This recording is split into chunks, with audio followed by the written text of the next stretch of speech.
Abonnez-vous sur votre chaîne OSR Monde et activez la cloche pour ne rater aucune de nos prochaines vidéos.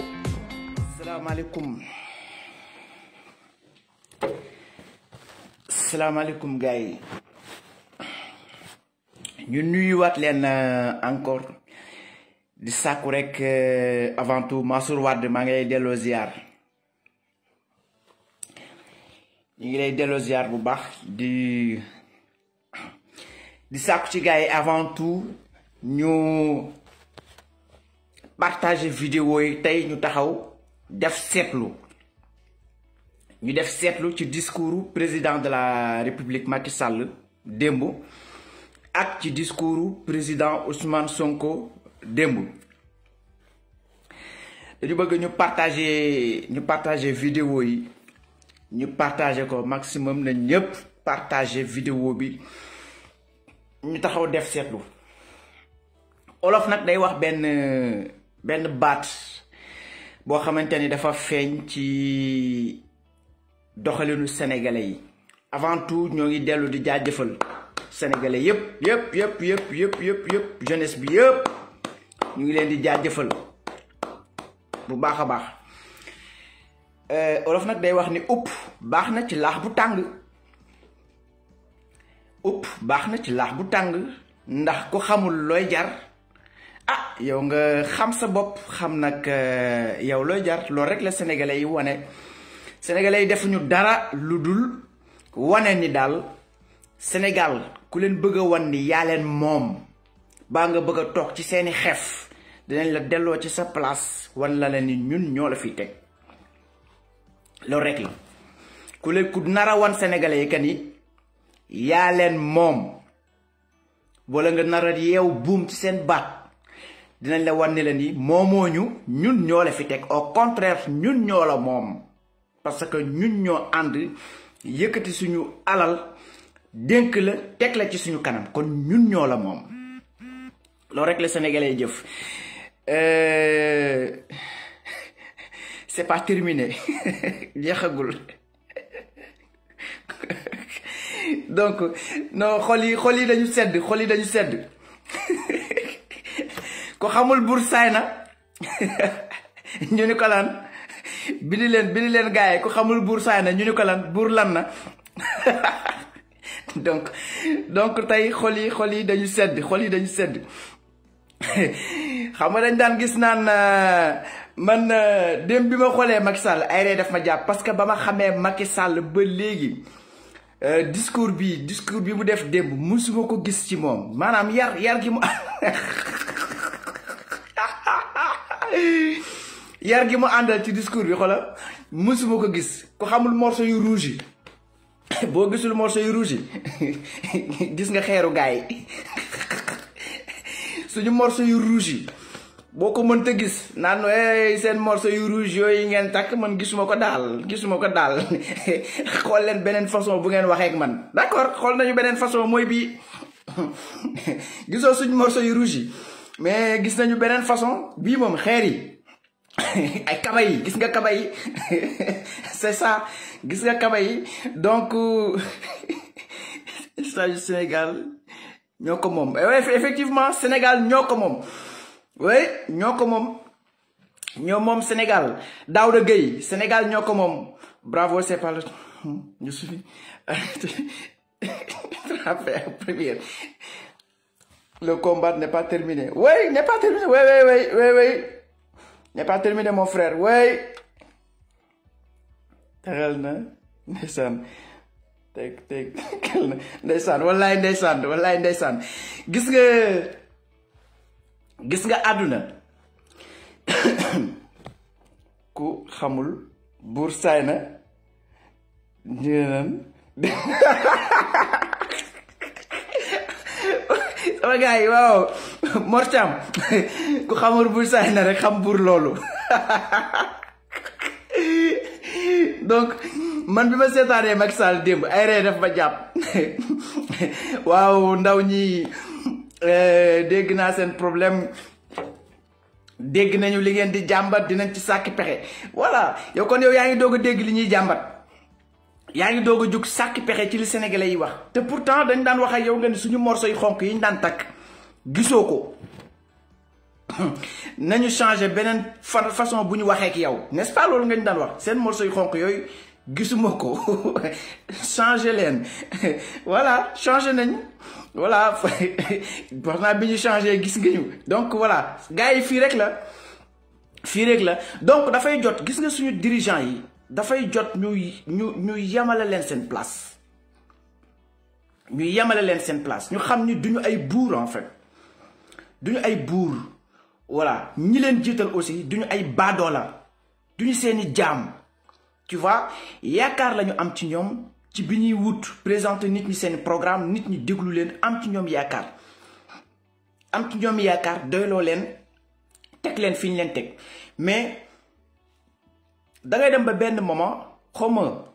bànneexu nguur la xawma ñàkk a xam sa bopp la xawma gàtt xel la mais dangay dem ba yow sénégalais yi maanaam dootoo am ci ñoom benn considération dootoo am ci ñoom benn respect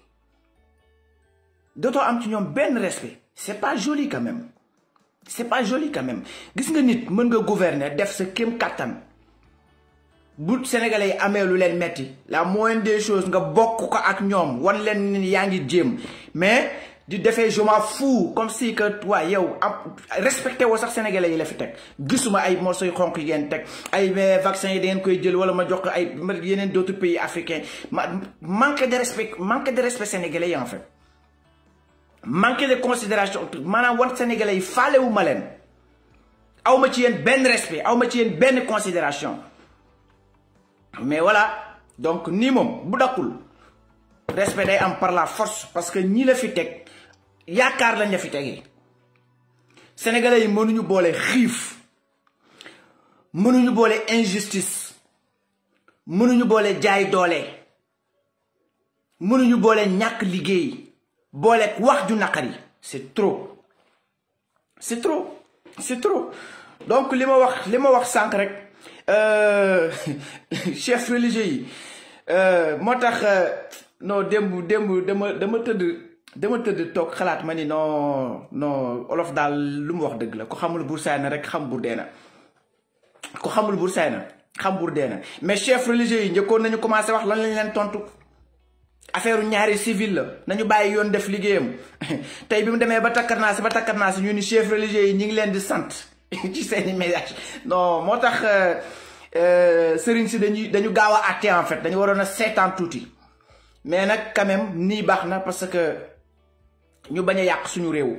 nii baax na mais nag du dakk ku ñu fi teg dangay doxal yoon nekk ci bëgg-bëgg sénégalais yi la fi teg baa ñu sàkk pexe loolu rek la ku ñu fi teg dangay doxal yoon xam ni yow doo buur ñi la fi teg duñu say jaam yaakaar lañu am ci yow ci nga développer réew mi ñu teg la fi dangay teg réew mi ci yoon àndal ak say partenaire àndal ak ku la neex àndal ak ñi nga am ci ñoom confiance nga liggéey d'accord mais teg leen réew mi ci yoon sénégalais yépp di gis seen bopp ci réew mi amul problème mais su loolu amul ñu delloowaat buum nga ca mboy ga rek làbbaliwaat delloo buum nga ca mboy ga beneen bi ci topp li mat a wax mooy ministre bi bëgguma sax tudd Trump kii joom na jóge fi mu nekk parce que am na poste yoo xamante ne bu ñu fay teg nit dañ fay teg koo xamante ne dafay respecter sénégalais yi dafay am considération ci sénégalais yi ministre de la justice na jóge fi mu nekk parce que sénégalais yi mënuñu toll fi ñu toll nit ñi di dee ñii di gaañu li yàqu ci dëkk bi nga taxaw naan ay mbëru làmb mais kii dafa en fait dafa non mais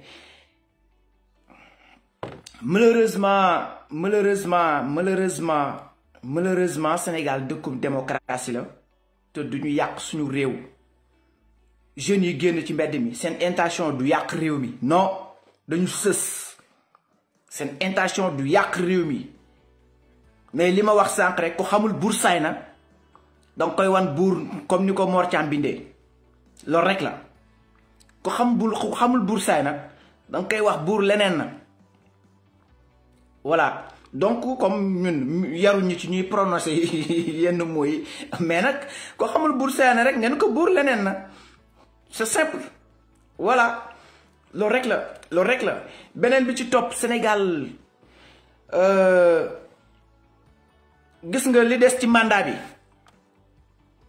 c'est pas que libéré nañu Ousmane Sonko te yeneen détenus politiques yi si des dañ leen di libéré nu mu gën a gaawee bu yeboo gars yi ngeen taxaw ci ñu libéré gars yi nu mu gën a gaawee parce que ñun ak ñoom ñoo àndoon di ko xeex c'est pas que dañuy libéré Ousmane Sonko ñu bàyyi leen ci biir non nañu leen libéré ñoom nu mu gën a gaawee parce que foofu du seen place duñu ay wëyu duñu ay bandi sàccuñu defuñu naka sudul noonu dañ doon xeex pour libérer seen peuple dañ doon xeex pour tous les Sénégalais pour libérer peuple bi pour dàq injustice ci réew mi pour dàq kumba am ndey ak kumba amul ndey pour wan état bi ni ko ñun ñi la fi teg duñu say jaam doo buur dañ la doyloo woon dénk la suñu réew kon amal considération ci ñun damay taxaw tey ci loo xamante ni dafa mat a bàyyi xel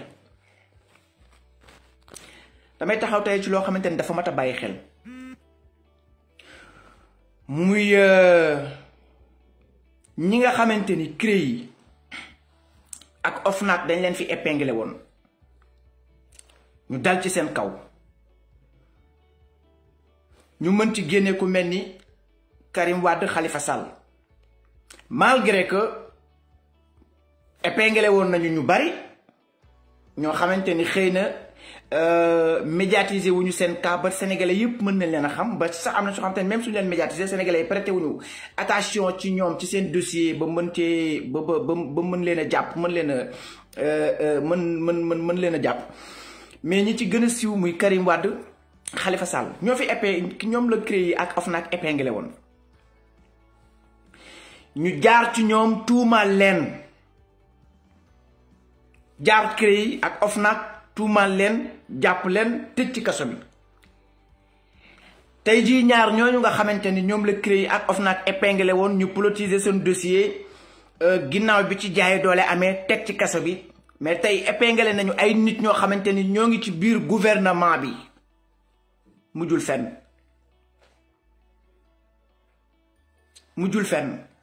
kon tey su Ousmane Sonko taxawee ni juge bi amuma ci yow confiance sénégalais yi dañ koy dégg waxuma sax dossier bi mais dossier yi weesu day tax ñu gëm que ni amul confiance ñoom parce que justice bi libreul ki fi nekk président mooy lépp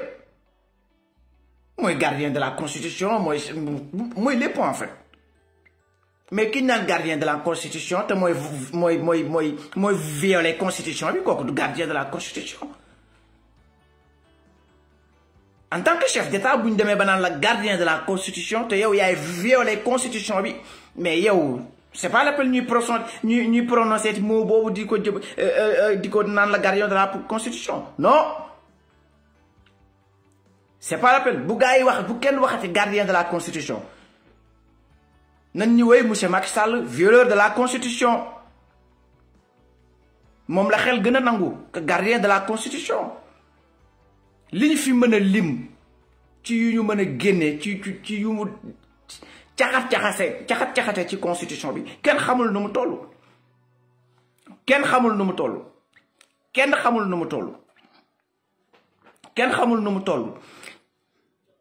réew mi nag di réewum Sénégal dañu bëgg sénégalais yëpp yam dawalkatu mbaam bi dawalkatu jakarta bi dawalkatu sareet bi milliardaire bi ministre bi na sénégalais yëpp yam amul sénégalais première classe deuxième classe non dañu war a yam ci lépp dañu war a yam sénégalais yi dañu war a yam même droit ci lépp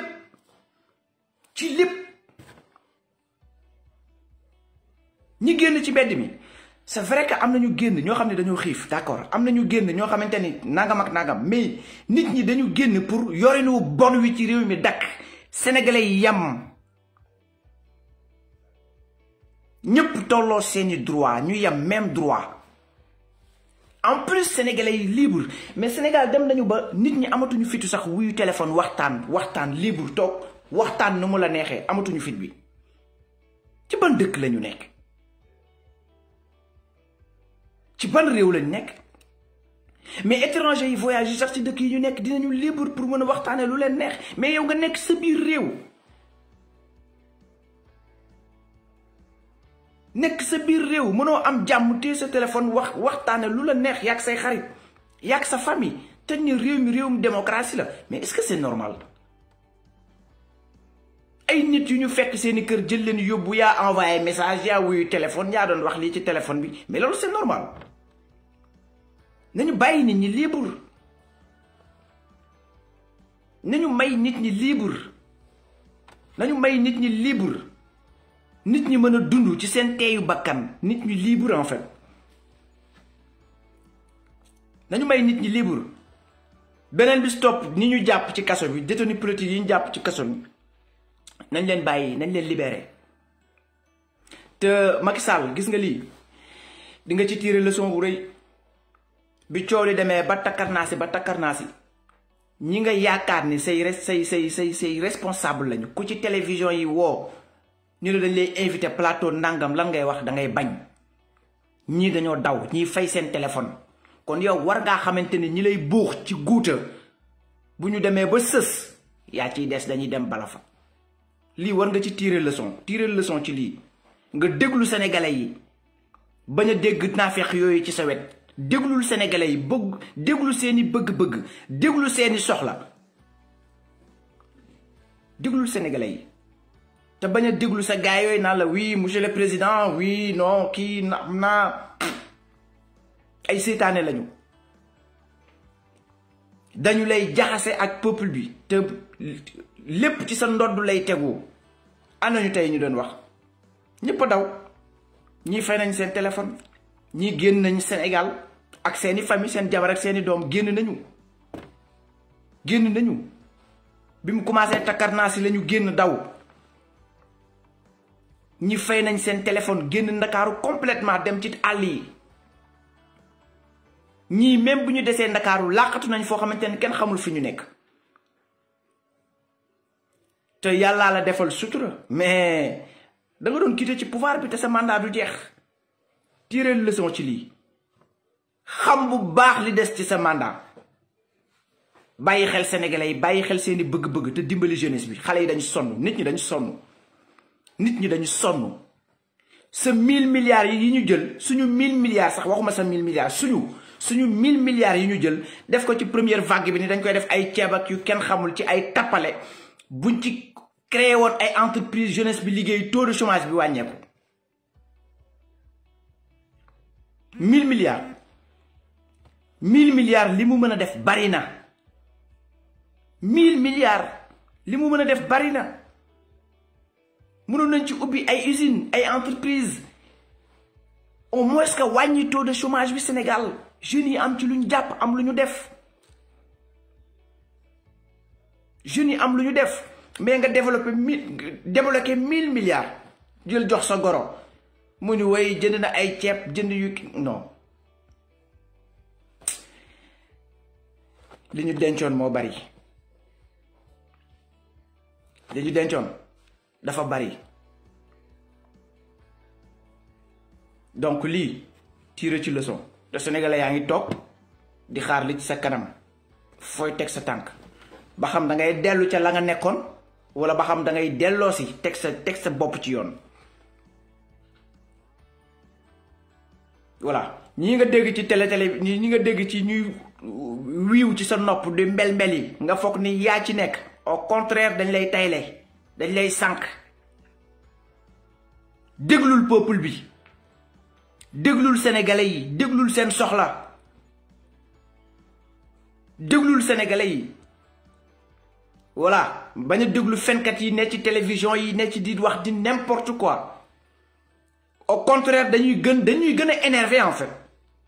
ñii ngay déglu nii ci télé yeeg rajo yi ñuy wax di n'importe quoi dañuy gën a énervé dañuy gën a énervé sénégalais yi dañuy gën a gars yi partagé leen vidéo bi ñoo ngi ñaan maximum partager maximum na ñëpp partager vidéo bi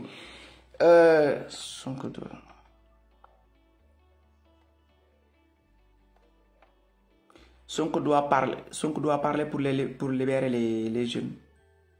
bro, il faut parler de ça. Inch'Allah non dañuy libérer ñëpp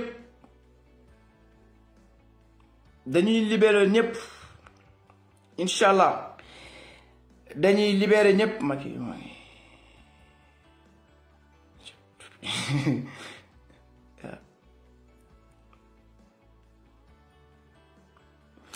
dañuy non Mor Thiam yaa ngi may dajji non dañuy libérer ñëpp la ñuy libérer Inch'Allah mboolem détenu politique yi ñu jàpp ci kaso bi dañ leen di libérer. Sénégalais yi na ngeen jug xool gars yi nga xamante ni xam nañ ñu nii libéré nañ arrêté bokk nañ ci ñi ñu arrêté ngeen dénoncé leen ba nit ñi mën leen wax parce que xëy na ñi ci siiw lañu xam seen tur mais am na ñoo xamante ni kenn xamu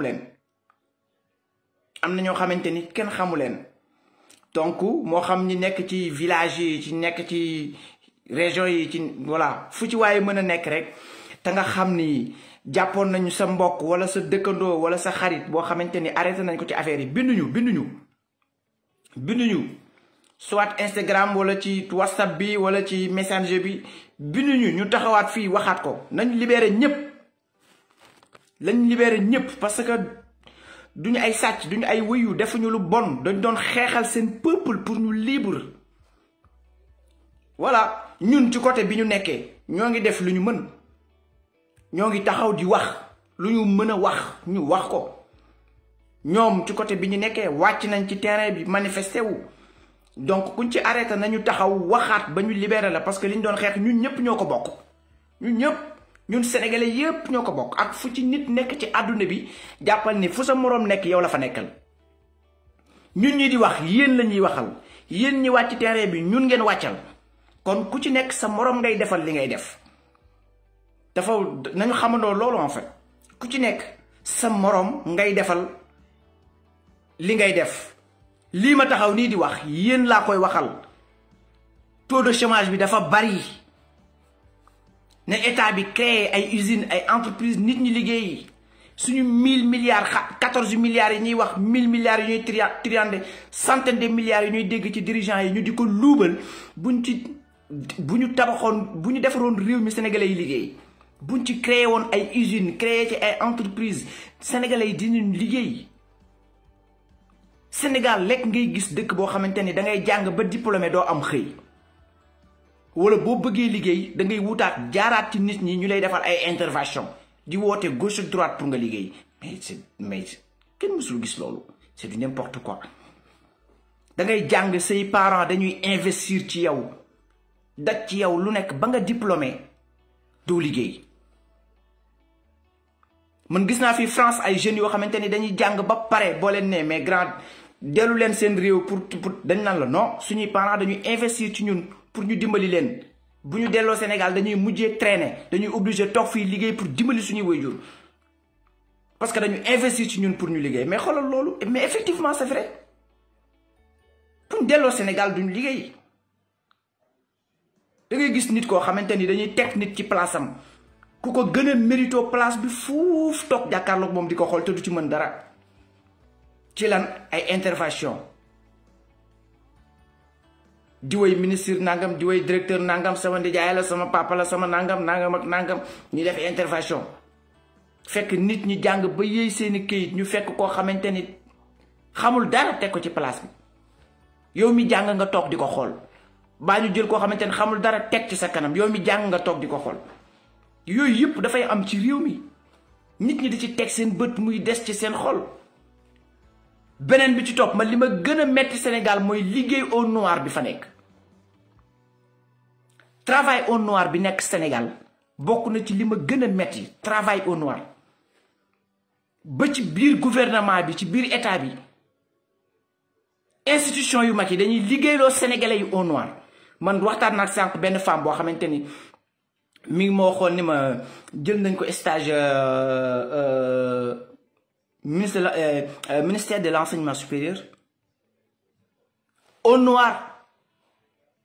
Imaginez loolu ban réew ngay dem waxuma la Europe Afrique ci biir gouvernement bi ñuy jël seeni citoyens au noir. Mais yéen yi may seetaan ñàkk ci ñu bari ñoo xamante ni ñoo ngi liggéey te fi ñuy liggéeyee déclaré wuñ leen au noir lañ leen di liggéeyloo état bi di ko def di bàyyi même étranger yi ñëw ci réew mi di fa investir di jël sénégalais yi au noir waxuma la du ñu fay impôt di impôt dama ko jëlale étranger yi ñëw Sénégal di fa investir duñu sax fay impôt.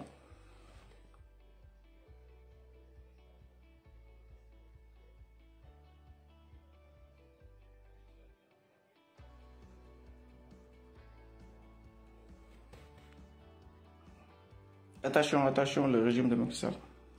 est en train de tuer son... Ouais. nekkee wuñ fi lu dul rey nit ñi dóor nit ñi ñi ngi nekk di rey nit ñi ah.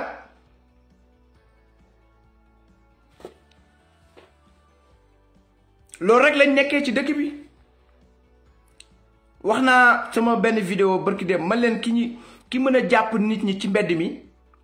mën a jàpp nit ñi ci mbedd mi devant tout le monde di ko dóor kooku bu demee ba wéetoog moom bul xam lu mu ko def. C'est vrai hein, c'est vrai le rêve africain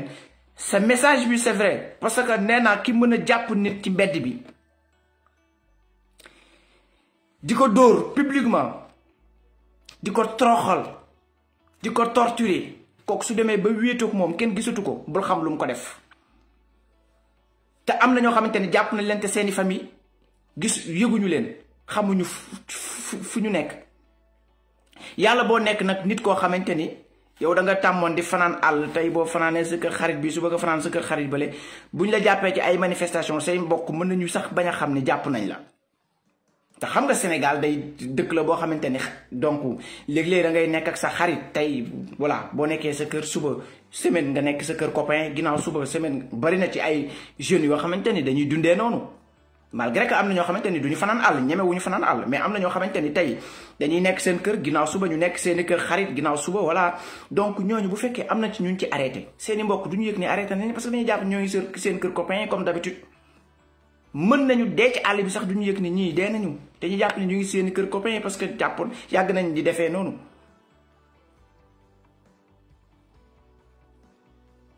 donc moo tax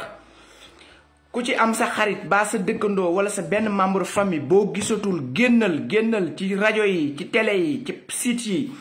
page Facebook yu mag yi dénoncé ko te it gars yi wër ci prison yi nañu wër nit ñi mbooleem ku ñu arrêté woon ci manifestation yi nañ la bàyyi nañu leen bàyyi parce que liñ doon xeex pour ñun ñëpp la pour sénégalais yëpp la saa yi ñun duñ ay guinéen duñ ay burkinabé duñ ay portugais ay sénégalais lañu fier d'être sénégalais suñu réew gënal ñu lu ñu mënti am. bu ñu sañoon suñu réew day mel noo xamante ni benn dëkku Afrique melu ko bu ñu sañoon suñu réew day yegg foo xamante ni du ñu génn fenn di wuti dara wala dëkk bu ñuy dem dañuy dafay dem defi touriste dellu siwaat mais tey xoolal suñu réew ci dëkk boo xamante ni ñàkkul dara mais yorinu bon tax na ba donc pour nga am fa dara sax mooy loolu.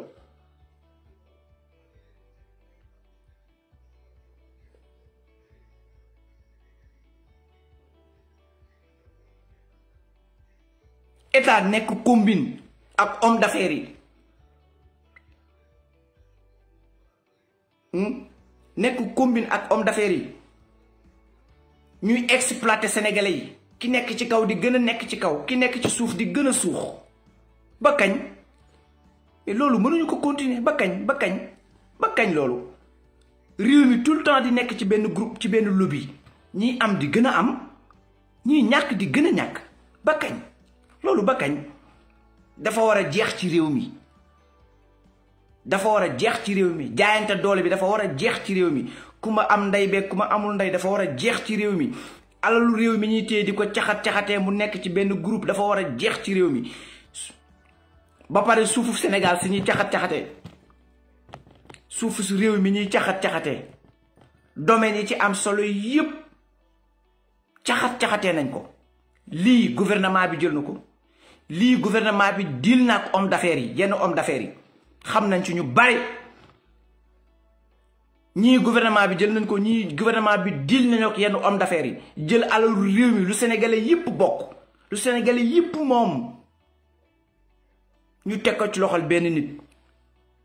mais loolu yow boo amee tuuti boo amee dara looy jomm wala nga am tuuti ngor sax sa yaram war na mën a daw en fait te xam ni man lii may jël moomeelu askan wi la moomeelu sénégalais yépp lay jël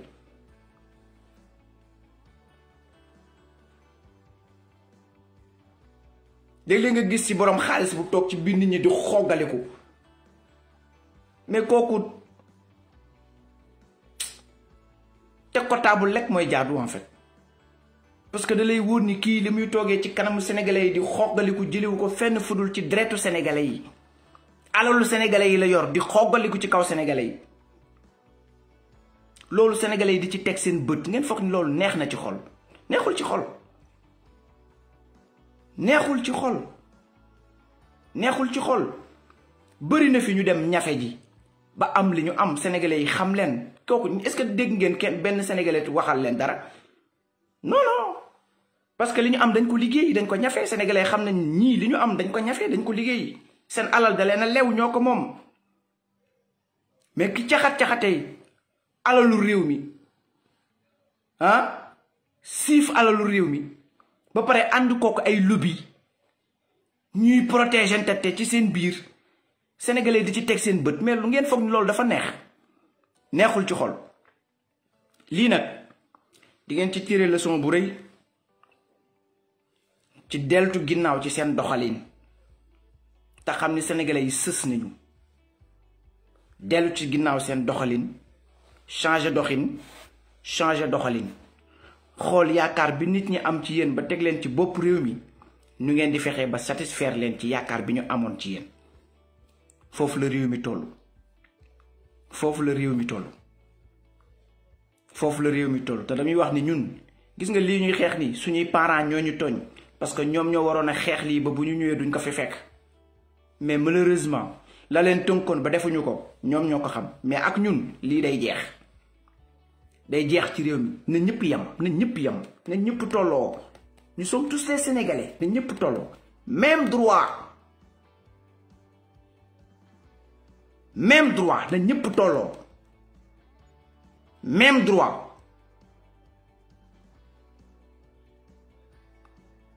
même droit ay kii kilifa la kii non mooy diw kii doomu diw la kii lii la kii laa la voilà yow après baadoole bi boo ñëwee yat bi dal ci sa ginnaaw pour lan ñaata sénégalais la ñu gis ci prison yi ñu tëj leen ay at ñaari at ñetti at ci ay 500 000 800 000 1 million nga gis koo xamante ni jël na lu kee benn nit la tooñ ñu teg ci kawam loolu kii sénégalais yépp la tooñ jël ci ñoom ay milliards du mujj fenn loolu justice la ki tooñ benn nit ñu mën koo duma ak ki tooñ 16 millions sénégalais yépp jël seen alal du mujj fenn ñaari tooñ yi ban moo ci gën a diis ki sàcc xaru jàmbur ñu tëj ko ñaata at ak ki jël alalu sénégalais yépp tooñ ñépp te mujjul fenn ñaari tooñ yi bu ci ëpp doole gars yi bu ñu waxante dëgg nañu waxante dëgg bu ngeen bëggee xol yi giif changer leen doxalin bu ngeen bëggee nit ñi dal changer leen doxalin da ngeen di changer doxalin teg réew mi ci yoon respecter constitution bi respecter leen constitution bi fexe justice bi libre il faut séparation de pouvoir au Sénégal il faut justice bi libre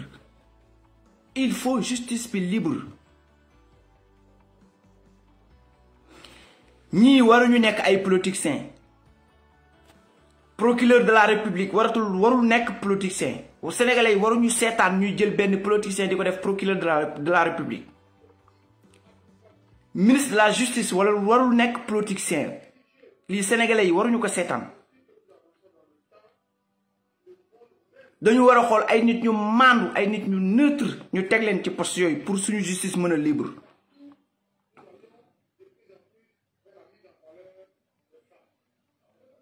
pour suñu justice mën a libre tey bu ci benn politicien bu mag bu doxoon ba def la dara soit mu daw ba otoom laal la wala leneen ak leneen wala ngeen jote ak lu ngeen mënti jote bul xalaata dem police naan yaa ngi koy porte plainte boo moytul ca police ba la plainte bi di nuylee dadul yéeg bay lijjanti ko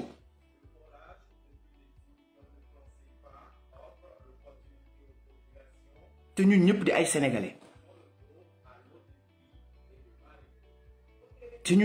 sénégalais mais nii baax na li xew semaine bi passé nii baax na ko xamul buur saay na nga ni ko buur comme li Mor Thiam bind rek jeex na ñun duñu xorom parce que yarewuñu loolu waaye ko xamul buur saay na rek nga ni ko buur Mor Thiam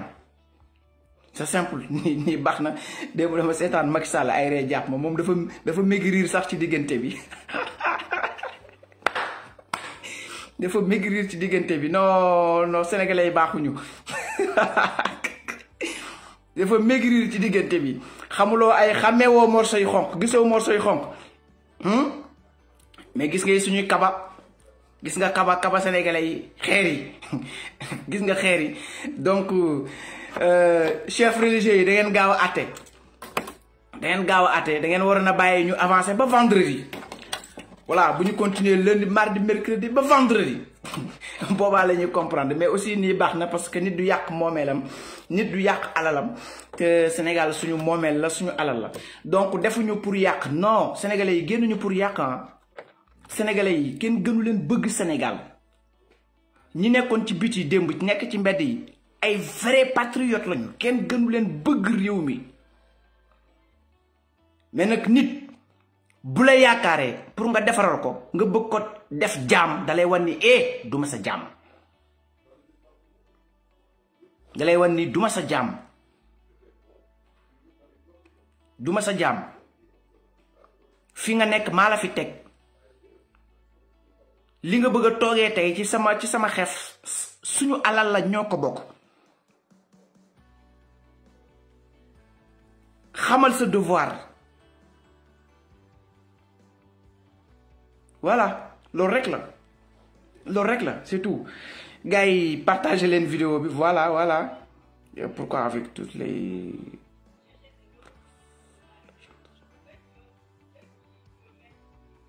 pourquoi avec toute la preuve la gendarmerie restait passive bravo est-ce que aujourd'hui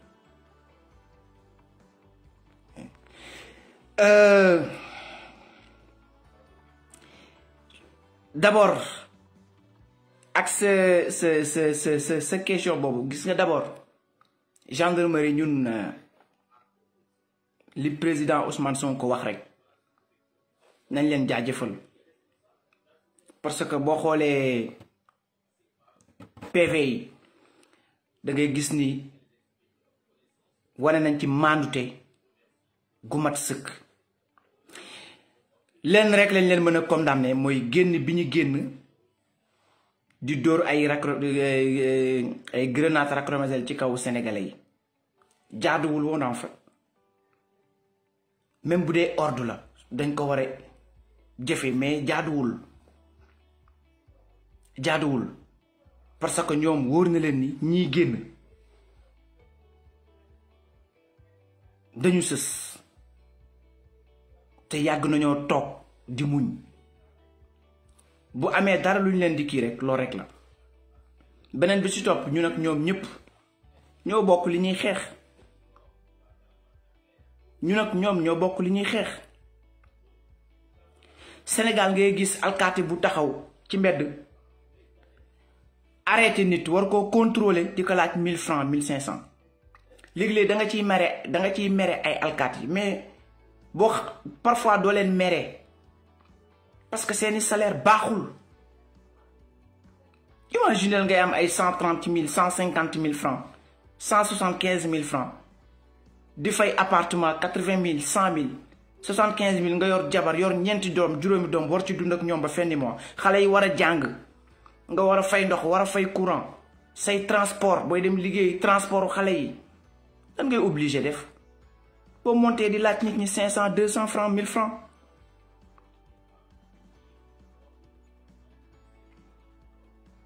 Et pourtant waroon nañu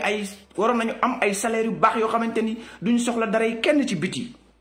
dañuy dund tranquillement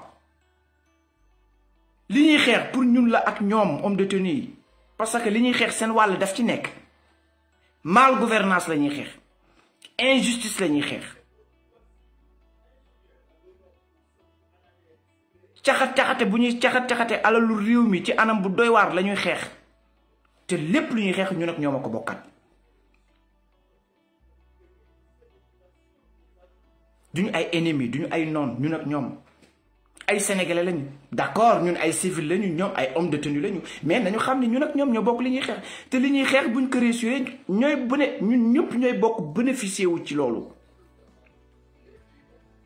ñëpp ñooy bokk bénéficier wu ci loolu ak fu ci waay mën a nekk nga nekk ci police bi gendarmerie bi douane bi sapeur bi fu ci waay mën a nekk civil bi ñëpp ñooy bokk bénéficier wu ci loolu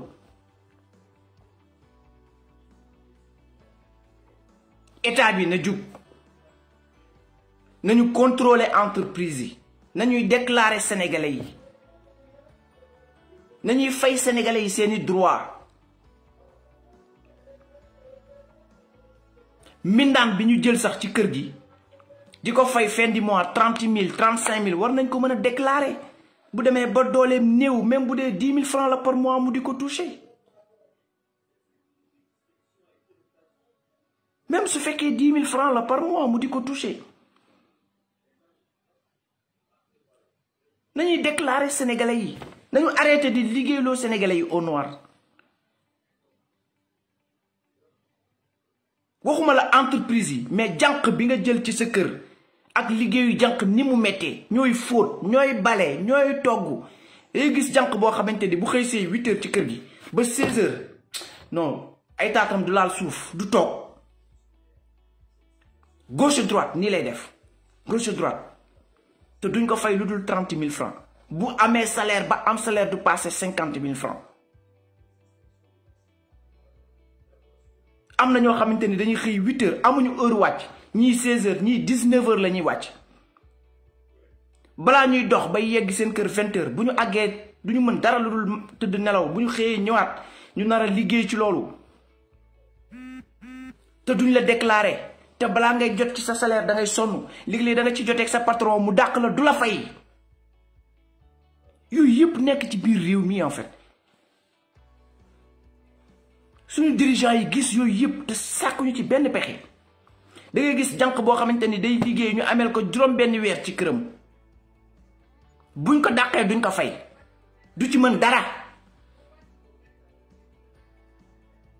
du ko mën ñun ñëpp ñu ay sénégalais lañ est-ce que kon tolloo nañu droit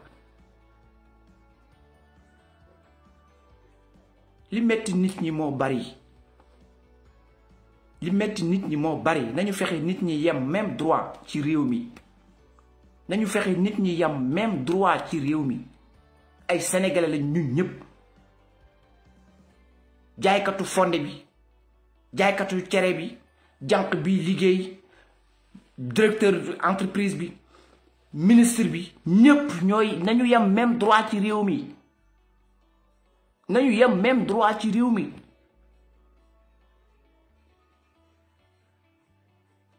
na état bi fexe de telle sorte que ku jëlati même jànq sax boo ko jëlee déclaré ko ci anam boo xamante ni doo ci sonn du la jaral di va-et-vient mais tout est informatisé mais actuellement mën nga jël sa jànq sa kër déclaré ko en ligne bu Sénégal bu état bi liggéeyoon foofu yëpp dañ fay yegg dañoo liggéeyuñu bu ñu liggéeyoon tey boo demee ba bëgg a recruter bëgg a jël sab jànq donte da nga koy fay 10 000 francs par mois nga déclaré ko bu demee ba liggéeyatul wala bu demee ba dooleem jeex mu retraité bu delloo ca dëkk ba bu delloo village ba au moins que am benn 10 000 francs yoo xamante ne bu weer jotee mu koy jot mais dara da ngay gis waajur boo xamante ni xoola xale yi dañuy mujjee arrêté seen jàng tellement que seeni parents mënatuñ leen a yor dañuy obligé arrêté seen jàng pour dem defi liggéey pour mën a dundal seen bopp mën a dundal seen parents parce que ñi leen jur mënatuñ leen yor réew mu mel noonu xol yi nit ñi di denc lu bari nga bëgg ci boole taxaw di saaga nit ñi ji nit ñi ay terroristes nga foog ni loolu neex na ci xol sénégalais nañu muñaale loolu ay taxaw naan faalewuma leen yëguma sax ni yéen a ngi takk lu xonq ak yéen a ngi mer loolu nga foog ni neex na ci xol yii lay jur rek yii ku faalewul nit ñi moom nit ñi won la beneen façon boo leen faale mooy lii rek mooy lii rek ku faalewul morso yi xonq yi faale xeer yi loolu rek la donc gars yi donc lii mënta ñàkk ñi delloo nag di jaajëfal Serigne Mansour Sy Dabakh ñu koy jaajëfal mais nag Serigne bi lii betti ñu parce que bu réew mi musaana toll fii su waajur bu tedd ba suñu maam Abdoul Aziz Sy Dabakh mooy régler situation bi réew mi tolloo fii laataa lii xew di xew sa rakk Serigne Habib moo njëkk a àddu artu président ñu ko defal attention dégluwu ko le Serigne Habib waxoon bu ko président déggoon te boobu jamono àddu du egsi fii alerté na ko Serigne Habib ba njëkk a génn alerté président ni ko président mun ko defal attention te teggi sa tànk dégluwu ko mais tey bi mu toll see fii dégg na donc ñu ngi leen di jaajëfal yéen ñëpp di am mbégte di am contentement donc mboolem kilifa diine yi ci dox ñu ngi lay jaajëfal parce que lu mu metti réew mi suñu réew la c'est tout réew mi suñu réew la muy waa kër Serigne Touba yi waa kër El Hadj Malick ñëpp waa kër Cheikh Omar Thierno Madani Cheikh Omar Sy ñu ngi jaajëfal ñëpp honorable ñu ngi sant ñëpp di gërëm ñëpp donc mbokk yi tey live bi loolu la woon ak ngeen ànd kook Daaw Góor seen xarit seen soppe di am mbégte ak contentement Ibrahima ñu ngi lay jaajëfal nous les futurs jeunes ouais nous les futurs jeunes militaires sénégalais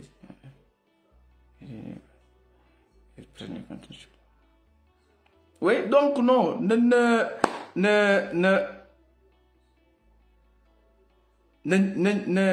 na ñëpp a bokk ci xeex bi ñëpp a bokk ci xeex bi ñëpp waxoon naa leen fu ci waay mën a nekk am nga wàll ci lii ñëpp beneen bi ci topp man dafa am loo xamante ni dama koy naqarlu mooy soldaar yi nga xamante ni dañuy dem defi seen formation bango 6 mois 7 mois 8 mois ñu former leen ba pare libérer leen noonu ñu dem lu dangereux la te état bi bàyyi ci wu ci xel militaires yi nga xamante ni dañuy dem bango defi seen formation 6 mois 7 8 9 mois ba 10 mois parfois 1 an ñu libérer leen bàyyi leen ñu dem ñu ngi commencé bari ci réew mi te baaxul ñooñu buñ leen libéré nañu am fuñ leen def buñ leen bàyyi ñu génn traîner dem bu ñu fàttali ñooñu dañ leen former dafa am lu ñu def ci ñoom maara déem si ku ci yàlla xiir ci leneen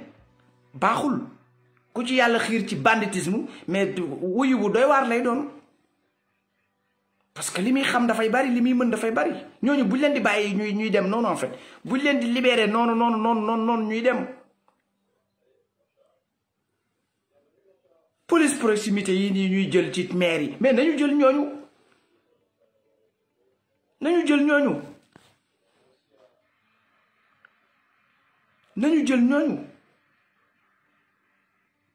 agence de sécurité yi ñu ne état bi créé ay agence de sécurité yoo xamante ni après ñooñu dañuy dem di leen fa yóbbu inscrire jël leen foofu noonu ñu bañ leen bàyyi ñu génn rek traîner duñu defati dara baaxul. ku ci yàlla dimbaliwul nga dëgër baa nga am métier après mën nga dugg ci leneen yooyu na ci état bi bàyyi xel donc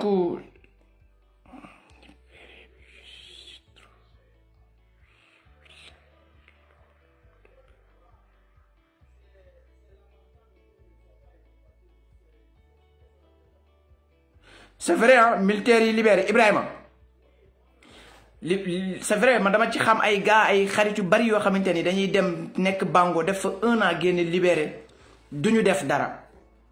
après nan ngay mujjee